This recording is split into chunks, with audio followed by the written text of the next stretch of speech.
राम मंदिर को बाबर से बचाने के लिए 1,74,000 हिंदुओं ने दी थी अपनी खून की कुर्बानी। मंदिर के एक एक पत्थर के लिए कटवा दिए थे सनातनियों ने अपने सिर।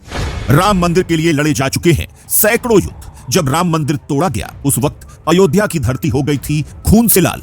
राम मंदिर के इस इतिहास को सुनकर उड़ जाएंगे आपके होश। साधुओं से लेकर महिलाओं तक ने मंदिर के लिए उठा लिए थे हथियार। दोस्तों, अयोध्या में बन रहा राम मंदिर मंदिर नहीं है बल्कि हिंदुओं की ताकत है। और दोस्तों, राम मंदिर को दोबारा बनाया जाना असल में दुनिया को हिंदुओं की ताकत दिखाने का ही प्रतीक है। और दोस्तों, आज हम आपको राम मंदिर से जुड़े कुछ ऐसे ऐतिहासिक घटनाओं के बारे में बताने वाले हैं जिन्हें सुनकर शायद आप गुस्से से आग बबूला हो जाएं। जी हां, हम बात कर रहे हैं 1528 की। जी हां, वही साल जब अयोध्या में बाबर के सेनापति ने राम मंदिर को तोड़ दिया था।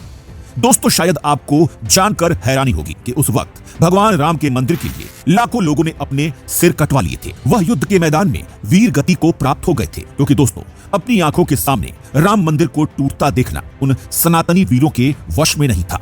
दोस्तों, ये बात इतिहास की किताबों में मौजूद है कि भगवान राम के पुत्र कुश ने भगवान राम के लिए सबसे पहले मंदिर बनवाया था। उसके बाद मंदिर का पुनः निर्माण होता गया। लेकिन दोस्तों, 1528 में मीर बाकी अपने राजा बाबर को खुश करने के लिए अपनी सेना लेकर अयोध्या चला आया। लेकिन दोस्तों, अयोध्या में उसे अपने सामने जो मिला उसकी कल्पना तो उसने अपने सपने में भी नहीं की थी।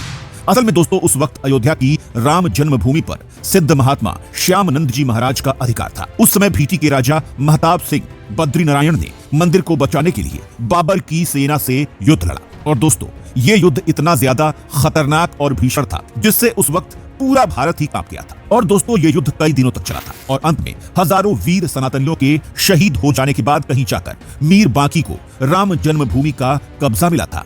और दोस्तों, आपको जानकर हैरानी होगी कि उस वक्त राम जन्मभूमि को बचाने के लिए 1,74,000 हिंदू वीरों की लाशें गिर गई थी और अयोध्या की धरती खून से रंग गई थी।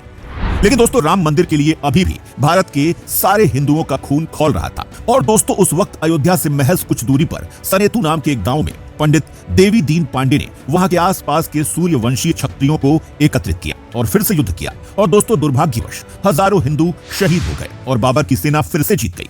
और दोस्तों, हम आपको यह भी बता दें कि उसके बाद भी राम जन्मभूमि को वापस पाने के लिए हिंदू शेरों ने हार नहीं मानी, बल्कि लगातार राम जन्मभूमि के लिए युद्ध पर युद्ध होते गए। और दोस्तों, शायद आपको पता ना हो, लेकिन हम आपको बता दें कि इतिहास के पन्नों में मौजूद है कि राम मंदिर की वापसी के लिए 76 युद्ध लड़े गए। कभी कभी ऐसा होता था कि मंदिर पर अपना कब्जा वापस पाने के लिए लगातार अभियान और युद्ध चलाए जाते थे और समय समय पर मुगलों के साथ जाकर रणभूमि में भगवान राम की जन्मभूमि के लिए युद्ध लड़े जाते थे। और दोस्तों, हजारों लाखों हिंदू भगवान राम के लिए अपना सिर कटवा देते थे। और दोस्तों, 1530 से 1556 ईस्वी के बीच हुमायूं और शेर शाह के शासन के दौरान राम जन्मभूमि के लिए 10 युद्ध हुए थे। और दोस्तों, मुगल काल में भी ऐसा कोई समय नहीं रहा जब हिंदुओं ने भगवान राम की जन्मभूमि के लिए लगातार युद्ध न लड़े हो। दोस्तों, हमेशा कोई न कोई भगवान राम की जन्मभूमि के लिए मुगलों से लड़ाई लड़ता रहता था और भगवान राम की जन्मभूमि के लिए हिंदू लगातार अपने खून का बलिदान देते रहते थे। और दोस्तों, आज देखिए, आज खूनी हिंदू शेरों के बलिदान का ही परिणाम है। और दोस्तों, 22 जनवरी को भगवान राम की जन्मभूमि पर मंदिर दोबारा से बनकर पूरा होने वाला है। और दोस्तों, जिसके सामने अब वही अरब देश नतमस्तक हो चुके हैं जिन्होंने कभी इसे फोड़ने के लिए अपने सेनापति भेजे थे।